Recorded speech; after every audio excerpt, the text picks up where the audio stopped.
hypnotized. What's up is down, what's left is right.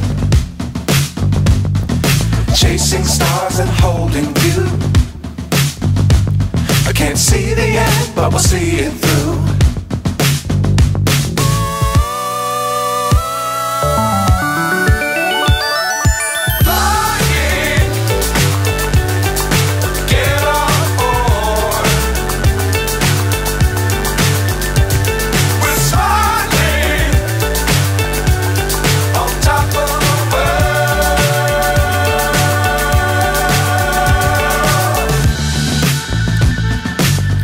Times don't fly too high. Be sure to keep the ground in sight. Fly forever if you keep it tight. Love the world but keep the sky on your mind. Flying, get on board. Good morning sa inyo mga tol. Welcome back na naman sa ating bagong video. And welcome back and good to see you mga tol. Today's vlog mga tol, pupunta tayo na Quezon Infanta. Yan, alam nyo. So normally ito, pagka nagbablog ako, dito ako nagsisimula lagi. Pagka biyaheng Rizal, biyaheng Laguna, o biyaheng Quezon, dito nagadaan ko. And dito ko sinisimulan yung vlog ko. Today's vlog, samahan nyo ako tol. At tara, puntahan natin yung bago natin mali-discover yung resort. Alright, ride safe tayo mga tol. Ready before you start. Medyo tinanghali na tayo ng labas, mga alas 7. Kasi nagatipa tayo ng estudyante natin sa school. And bago ako umalis, siyempre magkasikaso muna tayo para at least hindi tayo paluin. Pero alam nyo naman, Wednesday for me is Sunday. Kaya yan lang tayo nakakapag day off. Sa type ng trabaho ko mga tol, normally ganoon talaga ang pasok namin pag weekends. Busy kami dahil sa mga events. Trabaho ko sa isang hotel mga tol. Alam niyo naman, pag hotelier ka, ganoon talaga ang buhay. Kahit Pasko, kahit bagong taon, papasok pa rin para sa inyo. Ayan. Ito na, dito natin simulan ng video. Let's go. Medyo mainit na. Grabe mga tol, no? Ingat kaya. No choice, kailangan ko mounter. Pero bawal yan mga tol, ha? Kayo, ay! Dito tayo ngayon sa starting line ng ng Marilaki. May mga may mga nagko-comment sa akin na bakit daw lagi ako pupunta ng Rizal, Marilaki, ano bang meron dyan. Sabi nga raw kung saan ka nag-i-enjoy ito, babalik-balikan mo. Saka dito sa Rizal, Quezon, Marilaki, marami na kang pwedeng puntahan dito. Marami kang pwedeng gawin. Una-una na paliliguan, diba? Mga kainan, yung mga view, I love you. Yun lang mga tol, kaya lagi tayo nagpupunta dito para din ma-share sa inyo kung ano yung meron dito. Ganda. Dadaan kayo sa mga pitik-pitik, huwag kayong masyadong mabilis, diba? Halimbawa, may isang portal doon na dinaanan nyo, hindi nyo kailangan magmabilis, hindi nyo kailangan gumawa ng forma na mabilis kayo nagbabanking. Hindi, para maganda yung kuha nyo, kunyari dilin lang kayo ng konti tapos mag-hand sign kayo, diba? O kaya pagka alam nyo may sasakyan, paunahin nyo muna. Paunahin nyo, alam nyo kung saan yung portal na merong nagpi-picture, ano ba? Paano rin yan pang Instagram, pang Facebook, pang profile pic, diba? Yan lang, ma-advise ko sa mga pupunta na ito dito sa Marilaki. Pag pupunta kayo hindi nyo kailangan magbabilis, daan-daan lang kayo. Enjoy nyo yung kalsada, enjoy nyo yung lamig ng klima. Sarap, lamig matago sa walot ko. Alright.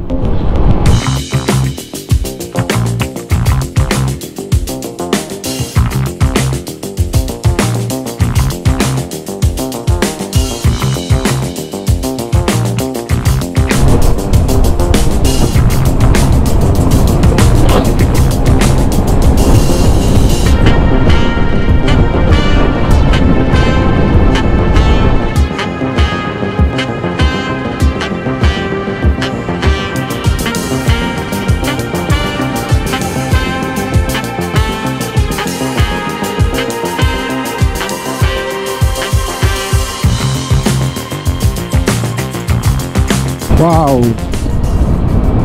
Mga tol, ito yung marka kung malapit ka na sa Infanta or sa Santa Maria.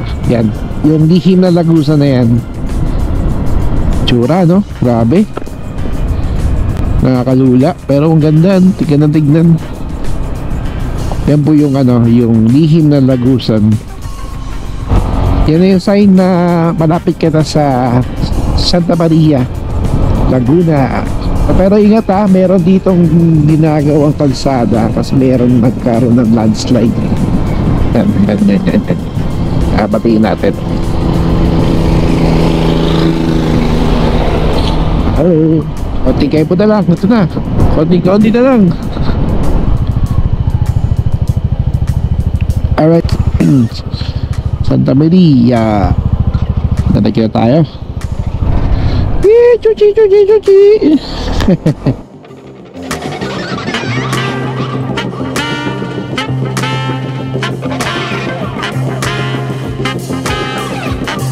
Welcome to Infanta Quezon. Yun, mga riders. So yes. Ay,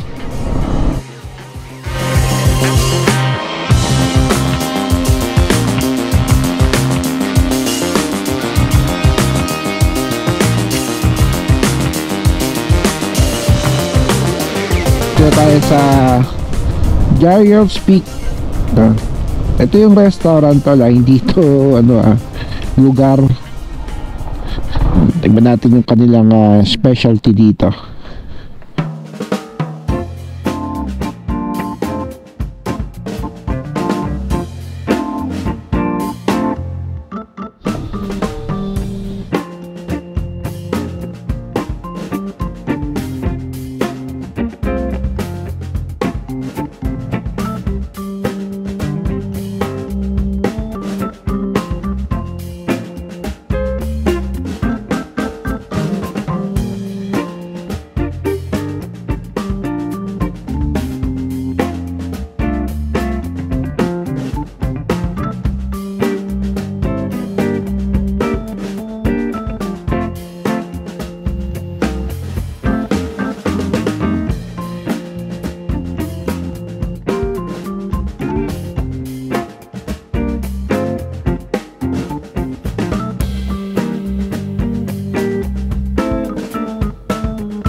Hidden paradise.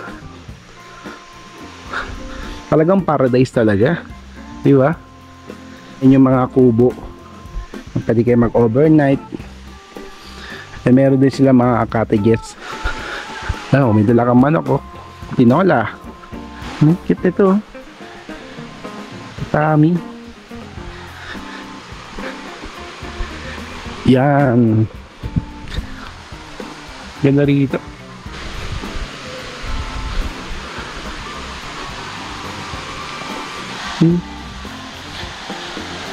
Amazing. Meron silang isa. Ito yung pangalawa.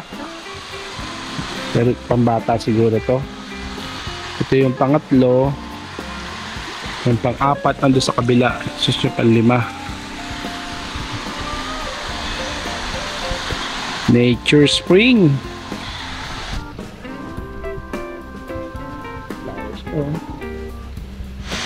Yes.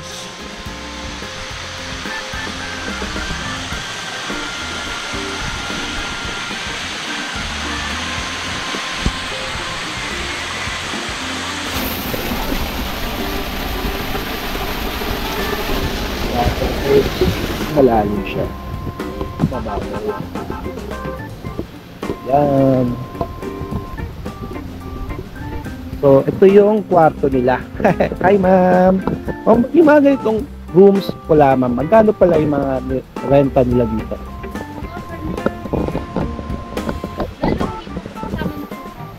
Cottage. Ito, tapos may mga cottage din. Ayan, nandun. So, dalawang libo po ito. Pwede po makita yung loob, ma'am. Anong pangalan po nila, ma'am? Ganingning. Yun, no? Talagang ano. Diba? May electric fan. Dito kasi sa, ano na, hindi na kailangan ng aircon. Kasi malamig na rito sa lugar na to. No? Tapos, pagkatapos mo matulog, magpahinga, lalabas ka lang saglit dito, magpinapak lang, yan ay makikita mo mga tol. Amazing. Mga ibang cottage po, ma'am. Magkano po yung VIP 1, ma'am? 600 po. Okay. May fishing pan pa rito. Ano, pwede pang manghuli. Harvestin. Tignan natin. Ay, mga tulo. Ang daming tilapia. Diba? Tayo sa kabila naman. Ibang part ng Hidden Paradise. Hi, hello po. Gandang hapon po. Yan. Talagang maraming pwedeng pagliguan dito sa Hidden Paradise.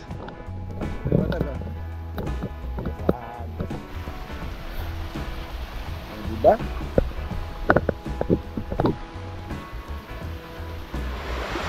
Oh, lumig. Nakakawala ng ano.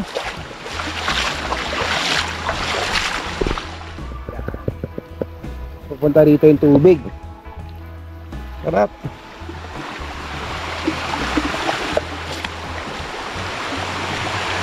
Yan, no? Laki rin, no? Ginawa na rin siyang pool.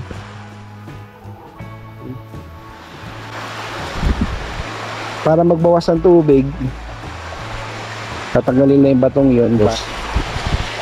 So yun.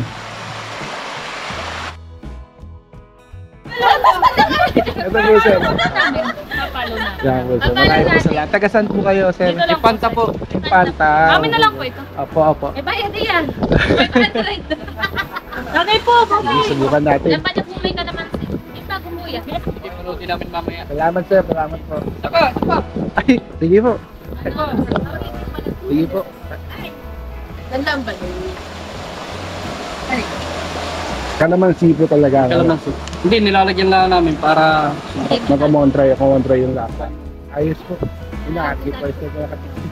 Sige, sir. Thank you po. Salamat. Thank you po. Ingat po kayo, sir. Overnight po ba, sir? Hindi naman. Okay.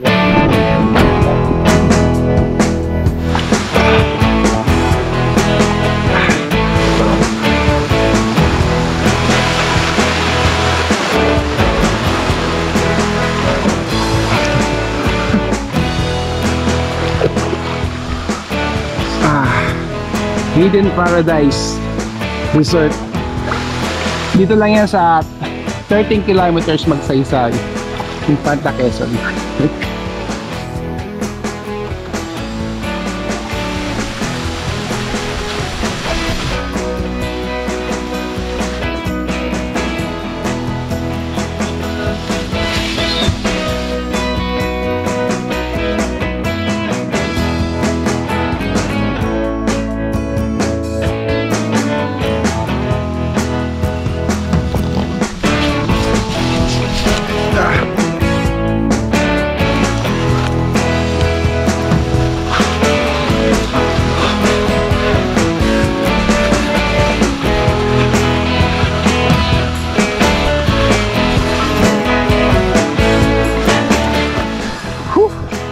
Grabe.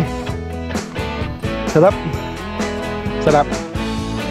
Ang sarap. Hidden Paradise Resort. Yeah. At dito. Grabe mga tol, napakasolid. Sobrang ganda rito sa Hidden Paradise. Yan. Ito yung location niya. Dito lang yan sa 13 Magsaysay. May Infanta Quezon lang mga tol. Along Infanta Quezon, Marilake. Yan, dulong-dulo. Waste naman sila rito. Wasteable naman. Yan. Sa mga gustong magpunta rito at ma-advise ko lang sa inyo na pumunta kayo ng weekdays. Yun. Para at least ikaw lang o kayo lang sa pagka Friday, Saturday, Sunday daw, marami raw nagpupunta dito at halos pabuno na yung resort ng mga riders. Ganda rito. So ayan, dito ko na tatapusin ang vlog natin dito sa Infanta. Nabangan nyo ang ating part 2. Infanta Quezon Rides pa rin mga tol. Sa bawat biyahe ng buhay, sa oras sa paglalakbay, lagi tandaan, pray before you start, ride safe always, God bless always, and good vibes lang tayo palagi mga tol. Alright, part 2. 29 and I find myself wondering what did happen to the last 10. I ran away with my life, fast forward, never turn back again. It's kind of funny that the more we pass time, the more we need to set the rewind. And 19 was the year I had to leave you, but now I'm seeing all the signs. Is this really happening? I can't believe it's true.